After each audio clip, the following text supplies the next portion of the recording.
leggings to the titties. And I'm even wearing my... I wore mine yesterday underneath my work hoodie.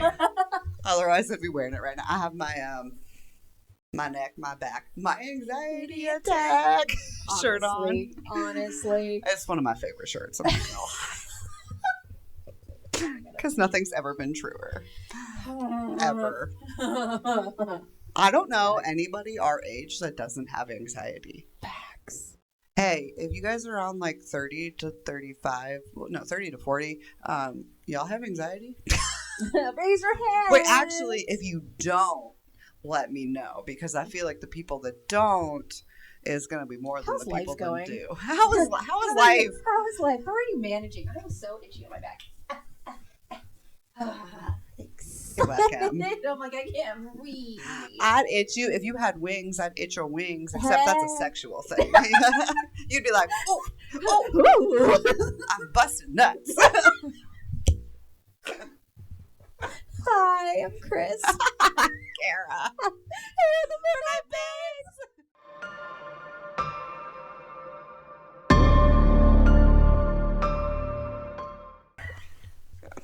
We've been reading Crescent City, so like the whole wing thing is just like, if you know, you know. If you know, you know.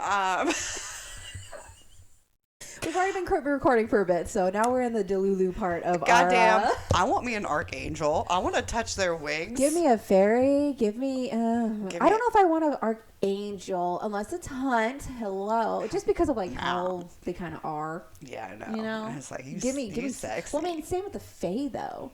I know. Like, even Cormac and like Rune, I'm like, I want you Not all. so much Cormac. Rune, though. I mean... Cormac can teleport. But he's such a prick. I mean, they all are. I like but it. Like, I like it. He's too much of a prick for me. I'm on Bryce on that one of like, get the fuck out. Get out of here with your man ego, whatever she calls it. Your alpha hole. Alpha hole. Your alpha hole. I'm like, yes. I've never heard anything better. I'm gonna start using that. Fuck. Get out of here, you alpha hole. We're in the Alpha Omega era. You know about nodding? I don't think you do. I don't think you do. I don't think you know. Do you know? No. You're gonna learn. Wait, what is it? Wait, did Wait, like the... Like, they going at it. Like the nod? Yeah, and then he gets stuck. And he nodded. Oh, like he nod. Not. Oh. Like, it do be stuck. How'd that happen? Because he's an alpha.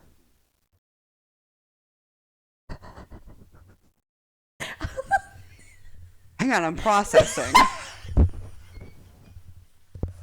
Do you mean in Crescent City? No, I'm talking just in general. Oh. Yeah, I haven't gotten her on the Alpha and Omega universe yet. I'm like, where does this happen in Crescent City? He gets his dick stuck in her? No. Well, I'll explain that to you later. She has more to learn, y'all. I'm still learning.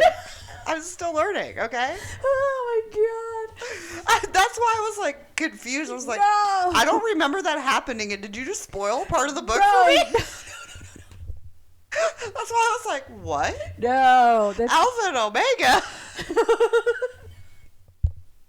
I didn't go to a sorority. I don't know what's going on. Nothing to do with a sorority.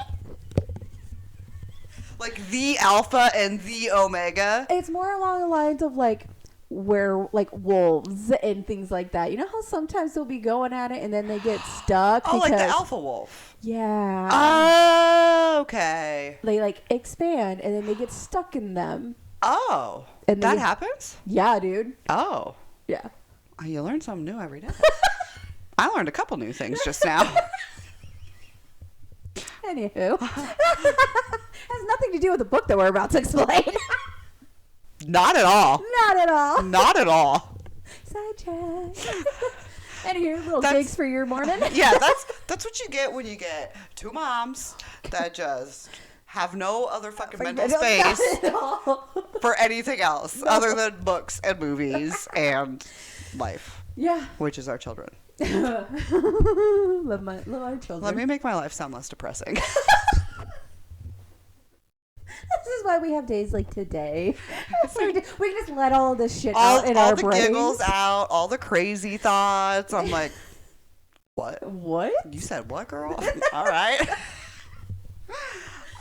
We are gonna do Code of Silence by Shantel Tessier.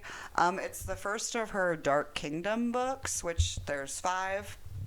And she wrote these before like the Ritual Lords, yeah. and like the Lords books came out, but very similar vibe with like the men. Yeah, because like the Lords do come into this, but yeah, She's been tying these 2 different worlds together in Carnage and in the Lords books. And she does so even in the Dark Kingdom books, which were written first. I mean, she's already like, it looks like she had the forethought that she was gonna write the Lord's books based off this, but it was good. I've only read the first 4 books. I'm waiting to get the last one done. I've only read the first 3. Yep, so you have 2 left. left. Yep. But each book is cool because it's about a different like part of the kings in each book. So it kind of like touches on a different character, which, okay, so I guess like we could talk about like what the Dark Kings are. Yeah. You've got Titan, Cross, and Bones, Grave, and Luca. Luca's just his own little dude. Yeah, I mean, Luca, not little, but you know, he grew up with the King brothers. He grew up with them. I feel like he's like he would be like a cousin. Yeah, because his dad was the ringleader of the American Mafia, and so that's his tie-in to the Kings. Oh yeah, the Las Vegas Mafia. Yep. So there is a tie in the first books about Luca, but they also really discuss like who the like Dark Kings are. Yeah. And like if I were to tell you like what they were in my mind, it's like the most badass rich motherfuckers in Las Vegas. They own a fucking 5 different like casinos and whatnot, like building. They live there. They literally know about everything that happens. Oh, not yeah, only in Las Vegas, but like also in New York and other places. Like they are very well connected people. You don't do anything in Vegas without them knowing. Oh, like no. they run everything. Yeah, they have multiple businesses throughout. Yep, and each like brother kind of takes care of their own thing. Certain. Yeah, and that was cool. And it was interesting because, you know, the Lords are similar, right? It's this very like niche, like 1%, and like so is the Dark Kings. Like they are very like also this niche, close like group of friends, and their dads had all been the kings before them. Well, they were the 3 wise men. Was actually their names. Because Bones and Grave, right? Are siblings. Yeah, it's Bones and Grave are siblings, and then Titan and Cross have the other 2 dads. Yeah. Yes. Yeah. So that's where the 3 wise men came from. Yeah. So this was something that like they didn't really have a choice in, just like we see in the Lords, right? You don't really have a choice. You are gonna grow up, and you're gonna help run the mafia, basically. You know, like we're gonna set this up. Like life isn't for love. It's not for happiness. It is literally so that like y'all can make money. Which is an interesting thought. You know, like just the whole like idea of like raising a child to take over your company, just like in the Lords, you know, raising a child just to carry on the birth name. Like this is just how it is. It's just how it is in her books, which is fine. That's fine. We also like hear like Kingdom is the most prestigious hotel and casino in Vegas. Like, so that's where you want to be. That's a place to go. Okay. She compares Bones to Belial. Is that how you say his name? The demon? Belial, yeah. She compares Bones to him in this book, saying that he's just sex, lust, confusion, darkness, and independence. And then she compares Titan to Leviathan, a monster feared from the depths, and unstoppable force from within Leviathan. man. What I say? Leviathan? Yeah, it's Leviathan. Leviathan. You with the... Oh, I was like, what I fuck up? He rules the queens, and he is head security titan. Yep. And the queens, it's like this elite escort. Yeah. Like they are taken care of. If anything, if I was going to be like any sort of escort, I'd be a fucking queen. They take care of their ladies. I mean, you walk in and they're like giving you birth control. They're giving you STD panels. They're like, hey, go to this like shipping yard. Go pick out all this Gucci and like Louis clothes. And like, I was like, what? Prestigious. And it's one of those like, no, you run this. You are in yes, control. like the girls get to say no what like, goes. And they have security with them. And like, Titan's head of that security. If anything happens, you hit the call button on this app, and then someone will be there. Somebody's gonna come save your ass. If this is because like the dudes have to request the girl, and then they say this is what we're doing, yada yada, and then say if there was sex or no sex, you know, and then they turn around like, no, I want to have sex, and she's like, fuck no, that's not what you agreed to. And if they can walk away, but then obviously if the dudes try to press them, she's like, button, no, button, somebody come save me, and then the person's like banned from being queen. Yeah, they cannot be on like the site anymore to like pick a queen or whatever. So I'm like, fuck yeah, sign me up. Yeah, dude, I was like, okay, well, if I was gonna take this venture of work, I think that's where I would want to go. I realize it's not a real place, but in my head it is. I know, right? It's like, fuck, yes. If anything bad ever happened to me and my family, and it was just me, like, and I had to go that route, that's what I'm doing. That's I would be a queen. I thought it was interesting that she compared Grave to Lucifer as the bringer of light and enlightenment. I was like, really? Grave. Interesting. And then she compares Cross to Satan, stupidity, self-destruction. His father was a preacher, and he is obsessed with fire. Yeah. I think I got Crave and Cross mixed up in my brain. I kept doing that in the books, to be completely honest with you. Because Grave... Is Grave the tattoo artist? Yes. And that's why, okay. Cross always has the lighter. Yes, and he's always flipping the Zippo. And that's because he's obsessed with that fire, and we find out why. Which was crazy. I mean, his dad was a psycho-ass preacher and made him pay for his sins by like burning crosses onto his body. So that shit was like fucked up. Yeah. And I mean, then like assaulting his mom and oh my god, yeah. That was wild. So again, when she writes these books, they're not straight smut. It is like... There's a whole fucking story. Yeah, there's a whole story, and they're very well tied into her other novels. I mean, this one is specific to Luca's journey. His dad was, like, friends with the three wise men. So, again, he's not included, but he's very close to all of them. Yeah, he's the one that really is in the mafia itself. Yes. Whereas, like, the Kings, they run their own thing. They just have their own thing. But Luca's with the mafia. Yes, he's got connects, too. So, yeah, we hear about, like, him growing up. You know, we hear about his missions growing up as part of the mafia. And Lucas, you know, has a right-hand man, Diaz. They also introduce Oliver Knight. I love him. I do too. You don't get to know too much about him, but I love him. And I love that we get like a little spoiler, not spoiler, but we get a little like note of like why he doesn't speak. Mm-hmm. And then that changes. Yes, that threw me off. I was like, wait. Huh? Your tongue isn't out? No, he got his tongue out, but they fixed it. They fixed it. They put it back on. But he can talk. He decides not to. And I love that Jasmine, who we've read in the Lord's books, comes back in because of that whole, what was it in? It wasn't in Carnage. It was in Tyler's. Or was it in Carnage? It was in Carnage. It was in Carnage. Yeah. When they go into New York and they have to do all that, so you get to learn about Jasmine more. Yes, and I loved that, to hear more about Jasmine. Because I was like, how'd she end up here?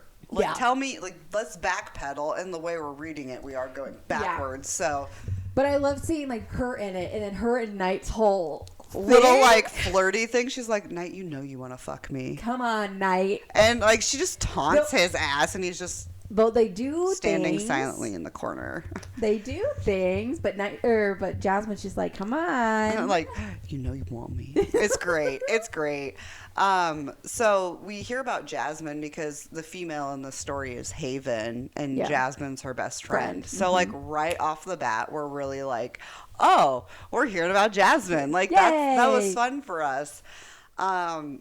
She knows Luca. Haven does. They went to school together. They were together lovers, for a long time. And she was like, run away with me. And Luca was like, no. Well, actually, he said, yes, meet me there. And then never showed up. He never showed up. So when she finds out that she's been sold off to marry Luca by her dad's doing, she's livid, dude. I mean, this girl is so pissed off. I mean, rightly so, though, because, like, you just leave. You don't tell me shit. Don't tell me you're going to run away with me and then not show up. Yeah. Like, at least be honest and be like, nah, I can't dip. We find out that Luca has a reason. He's happened. Playing the long game. Yes.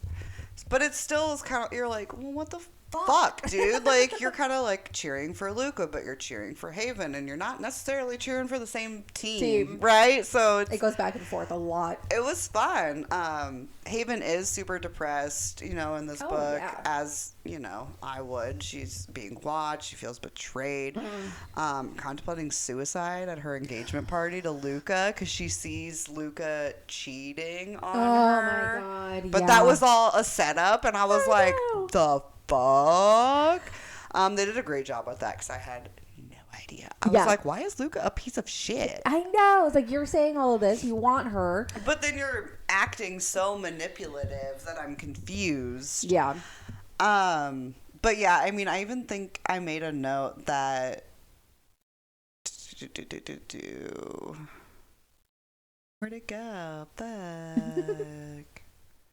I don't know. I had put a note in there somewhere that, did Luca use Grave to trick Haven into thinking Luca cheated at the engagement party? And then I put, to prove she still loves him. It's so manipulative. My thing is, too, without all these books, like, fucking communicate. Can we talk? Can we talk about it? Just let them in on what the fuck they're doing. And I get y'all mindset is a bit different than ours because, like, I'm not running a mafia or, like, a casino, I'm not working as an escort. So I realize the mindset may be different, but also communicate. But, like, also with, like, I know you love me. I love you. Like, you can talk about yourselves. You don't have to talk about work. You don't have to talk about any of this. Like, just fucking talk about your communicate with each other. God damn it.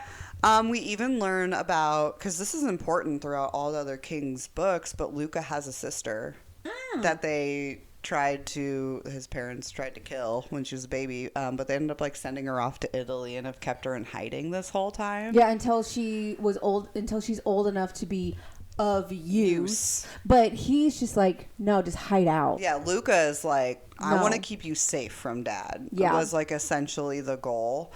And he does go, and he tries to get her out. And it's interesting because like shit hits the fan. Oh yeah. And like that always happens in Shantel's books, but like she does such a good job at letting it hit the fan. And I always say this, but she doesn't leave a thread to pull on unless she means to pull on it later. And she does this in all of these Dark Kingdom books. Yeah. Every time I was like, but you didn't answer that. I'd go to the next book and I'd be like, that's why. That's why. That's why, Shantel. Because you were going to tell me in the second book or the third book. I really liked this one. They were shorter than the Lord's books, so they were easier for me to read. Some of the sexiest scenes were, for me, when Haven is like, I'm not going to fuck you because my dad wrote you a check. And Luca was like, well, it was cash. Yeah. That's true. He's like, well, hold Semantics, Luca. Okay. I don't think that's what she really meant.